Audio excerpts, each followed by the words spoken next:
장애인 문화복지신문 제458호 제3연 기사입니다. 제10회 고양시 장애인 어울림 한마당 체육대회 개최. 고양시 장애인 체육회 회장 이동환은 지난 2일 고양 어울림 누리체육관에서 장애인과 비장애인이 체육활동으로 서로를 이해하고 화합하는 2024 고양 특례시 장애인 어울림 한마당 체육대회를 개최했다. 이 대회는 관내 장애인들이 손꼽아 기다리는 소통의 장으로 올해가 10번째 대회이다. 이번 대회에는 고양시 장애인 배드민턴협회 등 10개 종목 단체, 서정고등학교 등 2개 특수학급, 시각장애인협회 등 유형별 단체와 좋은나무 좋은 열매 등 유관기관에서 약 700명의 장애인 및 비장애인 선수가 참가했다. 대회는 개회식을 시작으로 명랑운동회 형식의 체육행사와 장기자랑 등 화합행사로 진행됐다. 행사에 참가한 선수들은 체육행사와 화합행사를 함께 즐기며 장애인과 비장애인이 어우러지는 시간을 가졌다. 개회식에 참석한 고양시 장애인 체육회장인 이동환 고양특례시장은 시민의 건강이 행복도시 구현의 밑거름이라고 생각한다. 행복을 추구함에 있어 차별이 있어서는 안 된다며 고양특례시는 장애인 생활체육 활성화를 통해 모두가 함께 행복한 도시를 만들어 나가겠다고 선수들을 격려했다. 한편 이날 개회식에서는 고양시 장애인 체육 발전을 위한 고양시 장애인 체육회와 중부대학교 간의 업무 협약도 함께 진행됐다. 고양시와 중부대학교는 협약을 통해 지역사회 발전에 공헌하기 위한 산학협동 활동을 공동 발굴하고 장애인 체육 발전을 위해 상호 협력하기로 했다. 제17회 고양특례시장배 장애인 탁구대회 성료 2024년 제17회 고양특례시장배 장애인 탁구대회가 지난 23일 고양시재활스포츠센터에서 성황리에 개최됐다. 고양특례시 장애인 체육회가 주최하고 고양특례시 장애인 탁구협회가 주관하는 이번 대회는 전국 12개 시군에서 150여 명의 선수들이 참여해 탁구에 대한 열정을 선보였다. 이날 경기는 남성 개인 단식, 여성 개인 단식 그리고 단체전으로 진행됐다. 대회를 주관한 고양시 장애인 탁구협회 신진선 회장은 고양시장배 대회 참가 선수 중에는 매년 전국장애인 체육대회에 출전하는 선수들도 다수 있어 대회 수준이 높다며 고양특례시장배 장애인 탁구대회가 일반 시민들도 관심을 가질 수 있는 전국 최고의 장애인 탁구대회가 되도록 노력을 다하겠다며 포부를 밝혔다. 대회에 참석한 김종국 교육문화국장은 이번 탁구대회는 구기 종목 중 가장 가벼운 공으로 경기하는 대회이지만 참가 선수들의 탁구를 향한 열정의 무게는 그 어떤 종목과 비교해도 가볍지 않을 것이라며 고양특례시는 장애인 스포츠 활성화를 위해 지원을 아끼지 않겠다라고 선수들을 격려했다. 장혜선 고양특례시 의원, 시에서 장애인 의무고용 미이행으로 3년간 4.2억 납부. 개선해야. 고양특례시 의회 장혜선 의원이 26일 진행된 제290회 고양시의회 제2차 정례회 제2차 본회의 시정질문을 통해 장애인도 근로자로 시작한 경험을 토대로 공직사회까지 뻗어나갈 수 있도록 하는 선순환 시스템이 마련돼야 할 것이라고 강조했다. 장혜선 의원은 같은 날 오전 본회의장에서 시정질문을 통해 장애인고용법에 따르면 지방자치단체 장애인 의무고용 비율이 2021년에는 3.4%, 2022에서 2023년에는 3.6%, 그리고 올해 이후에는 3.8%로 증가했다며 고양시도 부담금을 납부하지 않기 위해선 공무원 근로자 채용 비율을 높여야 하는 상황이라고 설명했다.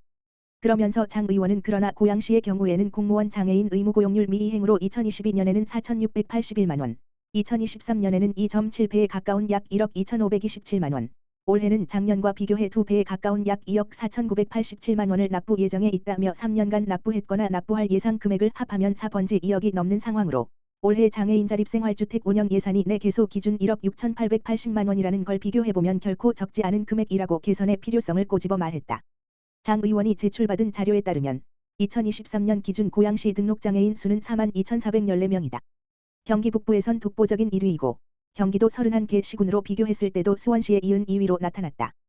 또 공무원에 대한 장애인 의무고용률 미이행과 별개로 장애인 일자리 사업에서도 2022년부터 2025년도까지 채용 인원 변동이 거의 없는 상태다. 그런 만큼 참여율과 채용 인원 추이를 비교했을 때 장애인들이 효용을 느끼기 어렵다는 것이 전문가와 활동가들의 지적이다. 이에 장 의원은 장애인 의무고용과 관련하여 시 집행부에서도 최선을 다하고 있으나 제도적으로 정해진 부분에 도달해야 하는 것이 현실이라며 장애인 의무고용과 관련하여 점진적인 우상향 그래프가 만들어질 수 있도록 본 의원도 힘을 보태겠다고 강조했다. 가평군 2025년 노인 일자리 참여자 1,848명 모집. 가평군 군수 서태원 은 지난 2일부터 가평군 노인복지관과 대한노인회 가평군지회를 통해 2025년도 노인 일자리 사업 참여자를 모집하고 있다고 4일 밝혔다. 내년에는 지역 어르신들의 활기찬 노후와 사회활동 참여를 확대하기 위해 올해보다 140명이 증가한 총 1,848명을 모집한다. 사업비도 약 12억 2천만 원이 증액된 81억 7천만 원으로 역대 최대 규모로 추진될 예정이다.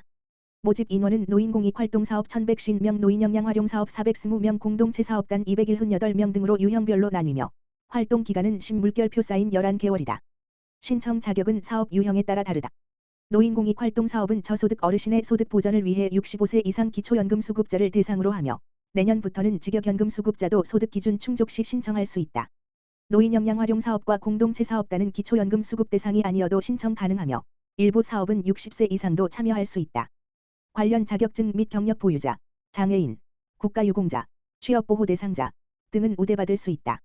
참여 희망자는 신분증, 주민등록등본, 통장 등을 준비해 가평군노인복지관 12월 12일까지 또는 4. 대한노인회 가평군지회 12월 20일까지에 신청서를 제출하면 된다. 읍면별 접수 일정과 장소는 각 수행기관을 통해 확인할 수 있다. 과천시 제23회 장애인 한마음 증진대회 성료. 과천시는 지난 27일 과천시 장애인복지관에서 제23회 과천시 장애인 한마음 증진대회를 개최했다. 과천시 장애인단체연합회가 회장 김증철 가 주관한 이번 행사는 장애인의 재활의식을 높이고 친목과 화합을 도모하기 위해 마련됐다. 이날 행사는 신계용 과천시장을 비롯해 지역 내 기관단체장, 장애인과 가족 등 350여 명이 참석해 성황을 이뤘다. 식전 행사로 과천시 공무원과 장애인이 함께 준비한 우쿨렐레 합주 공연과 2005년에 창단돼 40여 차례 공연을 가진 바 있는 과천시 장애인 합창단의 축하 공연에 이어 장애인 복지 증진에 기여한 모범장애인 및 유공자에 대한 시상식, 기념사, 축사 순으로 진행됐다. 신계용 시장은 장애인들이 지역사회의 다양한 분야에서 자신의 역량을 발휘할 수 있게 최선을 다하겠다며 앞으로도 장애인과 그 가족들이 실질적으로 체감할 수 있는 장애인 복지의 실현을 위해 힘쓰겠다라고 말했다. 과천시 장애인복지관 문화예술 성과공유회 개최. 과천시 장애인복지관은 오는 29일 과천시민회관 소극장에서 2024 과천시 장애인복지관 문화예술 성과공유회를 연다. 이번 행사는 과천시의 지원으로 진행되며 복지관의 2024년 사업 성과를 돌아보고 지역 주민들과 성과를 나누기 위해 마련됐다. 특히 이번 성과공유회에서는 장애 당사자들이 공연을 선보여 더욱 의미 있는 시간으로 채워질 예정이다. 행사는 오프닝 공연을 시작으로 시상식, 행운권 추첨, 사업별 성과 보고 등으로 진행된다. 이번 성과공유회는 지역사회 구성원들이 장애인 복지 사업의 가치를 이해하고 장애인의 문화예술 활동을 더욱 널리 알릴 수 있는 계기가 될 것으로 기대된다.